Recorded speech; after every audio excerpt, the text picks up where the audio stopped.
Olá, pré-claros e pré-claras, espero que estejam todos muito bem.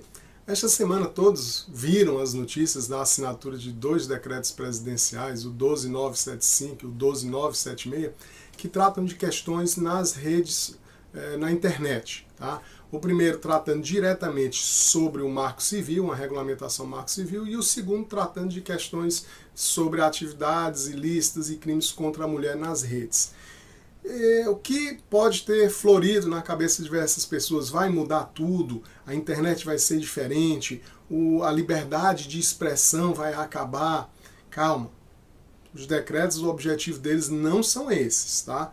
Eu sei que floram e afloram debates. A temperatura às vezes esquenta um pouco, principalmente esse ano. A gente sabe como vai ser um ano interessante politicamente. Mas a discussão aqui tem que ser um pouco acadêmica, um pouco não, muito acadêmica. O que é que eu estou tentando conversar um pouco com vocês? É sobre a regulamentação específica do decreto 12975. Ele passa a regulamentar algumas questões do marco civil da internet. O que é marco civil, antes que alguém se pergunte ou se perca um pouco aqui no nosso diálogo. O Marco Civil é a Lei 12965, é parecida até com o número do decreto, de 2014. O Marco Civil é tido como a Constituição da internet brasileira. Através do Marco Civil, a gente tem a proteção à liberdade de expressão, a proteção ao direito privado, a proteção dos dados pessoais e tem como uma essência do Marco Civil a necessidade de observar a neutralidade das redes. As redes não podem se sobrepor à nação, à sociedade. A base do Marco Civil, e aí eu vou pedir licença para ler o artigo 19, que é justamente o que todo mundo questiona sobre essa alteração por meio do decreto dessa semana, o que é que ele pode ter acarretado em conflito com o Marco Civil. Leiamos. Eu sei que não é muito legal, mas vamos lá. Com o intuito de assegurar a liberdade de expressão e impedir a censura, o provedor de aplicações de internet somente poderá ser responsabilizado civilmente por danos decorrentes de conteúdo gerado por terceiros se, após ordem judicial específica, não tomar as providências para, no âmbito e nos limites técnicos de seu serviço e dentro do prazo assinalado, tornar indisponível o conteúdo apontado como infringente, ressalvadas as disposições legais em contrário. Questiona-se a aplicabilidade dessa regulamentação com base nisso. O debate está começando a ser centrado nisso. Entende-se, tá? Existe uma interpretação no sentido de que as redes só podem tirar conteúdo se for por meio de ordem judicial. Pessoalmente, eu entendo que aqui o que está se falando é a responsabilidade civil se a rede, após receber uma ordem judicial, não retirar o conteúdo. Claro que essa interpretação geral tem sido no sentido de evitar uma censura privada das redes no que acontece e acabar por suprimir a liberdade de expressão. Mas olha só, deixa eu fazer a leitura de outro artigo um pouquinho depois do 19, o artigo 21.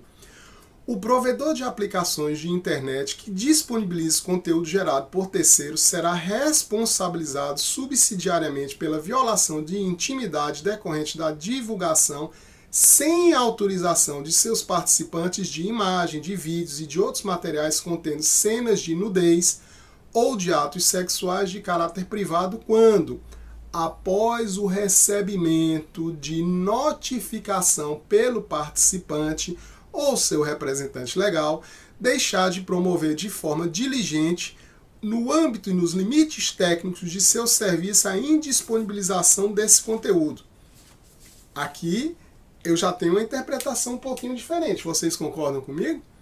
Aqui a lei, o Marco Civil da internet está dizendo da possibilidade de alguém que participou de uma imagem, de algo que foi publicizado, foi publicado através das redes, simplesmente notificar e aquele provedor ter a responsabilidade de retirar. Então esse conflito aí sobre a questão da judicialização ou não, eu entendo também que o artigo 21 ele dá esse espaço.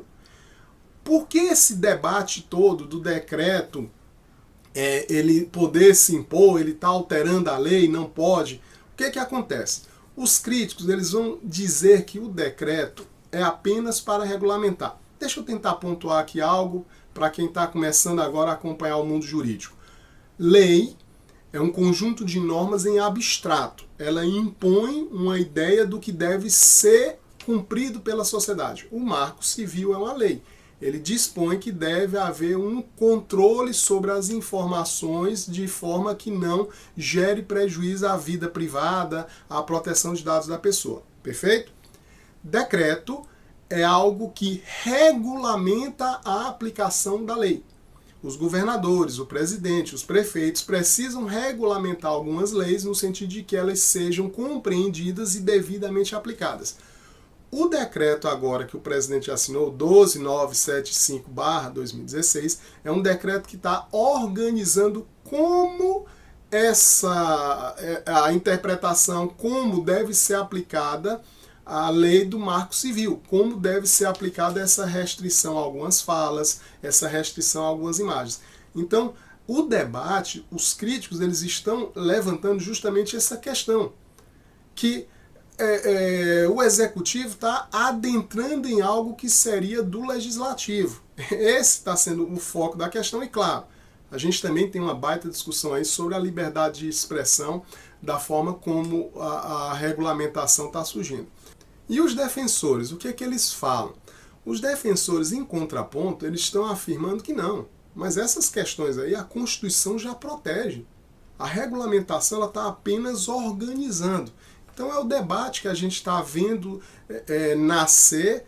Esses decretos, eles têm 60 dias de vacatio legis, tá? Eles vão passar aí 60 dias para realmente entrar em vigor. A gente está aguardando aí as cenas dos próximos capítulos sobre o debate. A grande questão que talvez o decreto nos apresente é o que tem que ser centrado aqui na conversa que eu estou tendo com vocês. O decreto ele está buscando a questão não tão individual como a gente interpreta no artigo 19 e no artigo 21. Vocês observam que os dois artigos do Marco Civil da Internet, na realidade, eles tratam mais com as questões individuais, com o problema individual. O regulamento agora, o decreto, na realidade, ele está buscando uma questão um pouco mais profunda. Tá? O que ele está buscando? Ele está buscando que os provedores busquem ferramentas para evitar o que eles estão chamando de falha sistêmica. O que seria essa falha sistêmica? Toda vez que um provedor não criar ferramentas que evitem ou que combatam a circulação de diversos tipos de informação, como terrorismo, como crimes de ódio, como racismo, homofobia. Toda vez que acontecer isso, as ferramentas não tiverem tido devido combate a esse tipo de publicação endêmica, haverá uma falha sistêmica e a ferramenta será então punida e terá responsabilidade civil quanto a isso. Tá? A ideia que o decreto está trazendo, uma das ideias, claro, uma das ideias centrais é justamente que os provedores passem a ter um controle sobre o que está sendo disponibilizado de uma forma que evite qualquer tipo de impacto à sociedade de forma generalizada. Por exemplo, uma questão envolvendo exploração sexual infantil. Um curte, outro curte, encaminha, passa para um grupo, passa numa rede social, passa em outra rede social, e isso ganha uma notoriedade em todo o sistema. Esse tipo de publicação é que o decreto está buscando o seu combate. Claro que na lista do que o decreto impõe como atividades que devem ser combatidas pelas redes, e aí deixa o professor de novo ler aqui: terrorismo, incentivo ao suicídio, racismo, homofobia, violência contra a mulher, exploração sexual infantil e ataques ao Estado democrático. Claro que alguns desses itens aqui vão levantar polêmica justamente na questão: haverá um tipo de censura prévia da própria rede? E talvez este seja o grande cerne do debate que vai levar provavelmente alguns meses. Há uma possibilidade real de judicialização de algumas entidades contra esse decreto e a gente vai ter que aguardar um pouco aí para verificar. Hoje, o que a gente pode enfrentar academicamente? Eu entendo que há uma boa ferramenta, a rede não é terra de ninguém. Infelizmente, algumas pessoas continuam ainda com essa noção que rede social é uma terra na qual pode-se realizar o que bem entender, pode se ofender, pode propagar fake news, tá? Mas não é terra de ninguém, é uma terra que sim deve ser controlada para os cidadãos de bem, para as pessoas de boa índole. Tá? Então a rede sim precisa desse tipo de controle. E quanto aos críticos da questão de liberdade de expressão, deixa de novo o professor tomar uma liberdade e fazer uma leitura aqui para vocês do artigo 16G, lá no parágrafo 2º. Com o objetivo de assegurar a liberdade de expressão, a aplicação das medidas previstas neste artigo considerará o contexto das publicações, a liberdade religiosa e de crença e a eventual finalidade informativa, educativa ou de crítica, sátira e paródia. Antes de você levantar a bandeira que há uma total quebra da liberdade de expressão, observe que o próprio decreto faz uma ressalva de que eventuais publicações a serem submetidas ao crivo, a esse acompanhamento, para evitar a falha sistêmica, eles precisam verificar a necessidade do contexto.